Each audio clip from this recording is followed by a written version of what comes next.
श्री सत्यप्रकाश जरावता जी।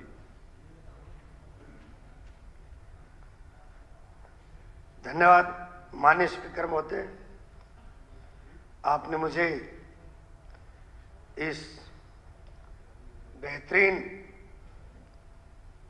Budget के लिए बोलने का अवसर दिया। माननीय स्पीकर महोदय,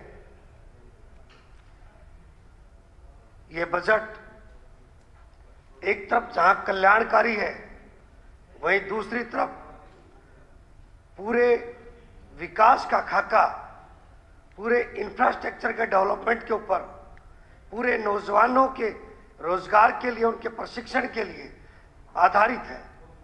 इस बजट के माध्यम से सरकार ने, माननीय मुख्यमंत्री और जो प्रदेश के वित्त मंत्री हैं, उनके नेतृत्व में जो 8 साल में आमूल-चूल परिवर्तन किए हैं, आज पूरे देश के अंदर हर व्यक्ति, हर छात्र के माँ बाप ये खुलकर कहते हैं कि किसी पॉलिटिशियन के पास नौकरी के लिए जाने की जरूरत नहीं, कोचिंग करो और नौकरी लो।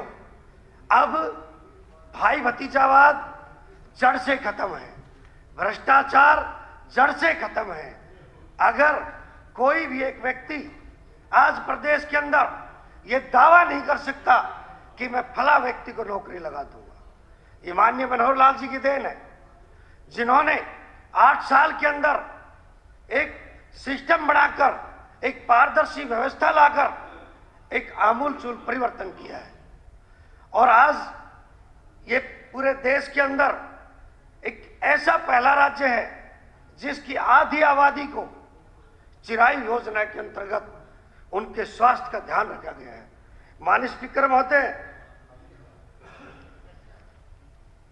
चाहे गांव के अंदर लाल डोरे के स्वामित्व की बात आई हो, और चाहे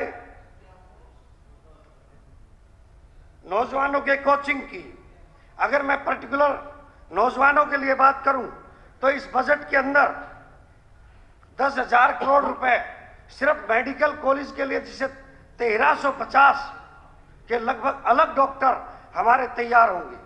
माननीय स्पीकर महोदय, अगर कोचिंग की बात की जाए तो जिन गरीब परिवारों को कोचिंग के लिए पैसे देने की व्यवस्था नहीं है, सरकार ने निःशुल्क कोचिंग की व्यवस्था की है। और इतना ही नहीं, यदि उस परिवार की आमदनी बीपीएल से ज्यादा भी है, 3 लाख तक है, तो नॉमिनल चार्जेस पर उनको प्रशिक्षण देकर रोजगार के योग्य बनाने का प्रावधान इस बजट के अंदर किया गया है। माननीय स्पीकर महोदय, हर वर्ग का, चाहे वो दिव्यांग हो, उनके लिए अलग से स्कूल की व्यवस्था इस बजट में की गई है।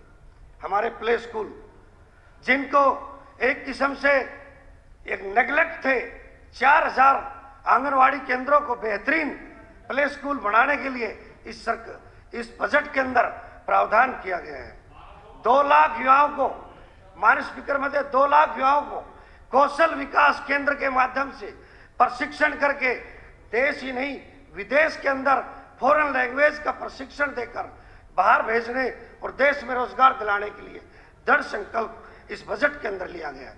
माननीय स्पीकर महोदय, कौशल इंक्यूबेशन सेंटर जो युवाओं के लिए, और फॉरेन लैंग्वेज सेंटर जो युवाओं को पूरे दुनिया के अंदर एक ग्लोबलाइजेशन के हिसाब से अपनी तैयारी कर सके, उसके लिए उनको लैंग्वेज की व्यवस्था की गई है।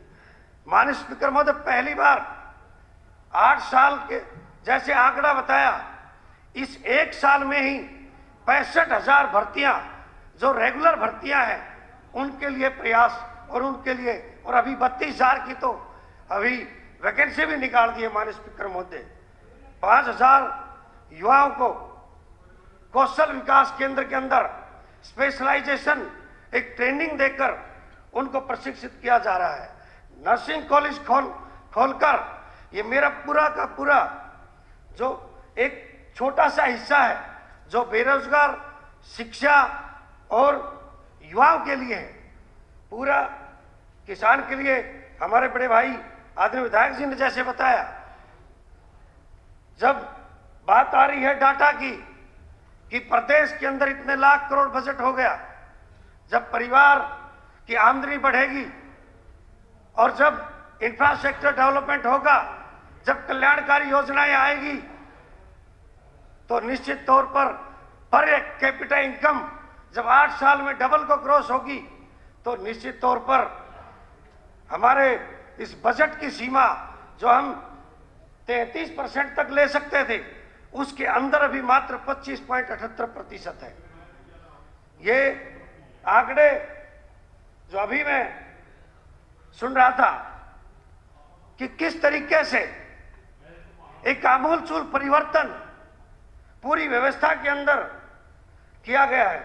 माननीय स्पीकर महोदय, मेरे इस बजट के समर्थन में मैं एक बात और कहना चाहूंगा कि जब एक समय था कि सरकारी पैसे को अपना पैसा समझकर हजम किया जाता था, हम नहीं कहते, उस समय किसी प्रधानमंत्री ने कहा था, और आज सरकारी पैसा 100 का 100% जितना भी ऊपर से चलता है सीधा उस गरीब के खाते में जाता है। माननीय स्पीकर महोदय, मेरे इलाके की बहुत काम माननीय मुख्यमंत्री जी ने किए, लेकिन एक दो छोटे मोटे जो काम रह गए हैं। एक नो लिटिगेशन पॉलिसी हमारे कासण के किसानों के लिए पिछले बजट सेशन में माननीय मुख्यमंत्री जी ने घोषणा की थी। उसमें कोई कमी है तो उस कमी को दुरुस्त करके और उस पॉलिसी को जल्दी लागू करने का अनुरोध मैं माननीय मुख्यमंत्री महोदय और माननीय डिप्टी सीएम साहब से करना चाहूंगा। मेरे क्षेत्र के अंदर एक ग्लोबल सिटी के पास एक ग्लोबल बस स्टैंड और केएमपी के पास एक बेहतरीन बस स्टैंड आरआरटीएस और ऑर्बिटल देने के लिए मैं माननीय मुख्यमंत्री जी का आभार व्यक्त करना चाहूंगा। माननीय स्पीकर महोदय, मैं एक अनुरोध आपसे भी है कि पिछले दिनों इसी सेशन के अंदर हमारे एक माननीय विधायक जी ने एक ऐसे शब्द का प्रयोग किया जिस पर मुझे आपत्ति थी, और मैंने उस शब्द के विरोध के लिए जब कहा तो मुझे बोलने नहीं दिया गया कि हम प्याज के छिलके की तरह काट देंगे। इसका तात्पर्य क्या होता है माननीय स्पीकर महोदय? माननीय स्पीकर महोदय, मेरी आपत्ति है कि इसका साफ साफ तात्पर्य है कि हम हत्या कर देंगे, हम मर्डर कर देंगे, और ये प्रमाणित ये कहने का तात्पर्य क्या है? मुझे इस बात पर आपत्ति है। देखिए, अब मैं बोल रहा हूं, अब मुझे बोलने दीजिए। आपने मुझे उस समय बोलने नहीं दिया गया। आपने कहा, माननीय स्पीकर महोदय, इन्होंने जब ये गौ तस्करी को प्रोटेक्ट नहीं कर ये लोग करते हैं, वहां पर पूरे मेवात को कुछ लोगों ने बदनाम कर रखा है।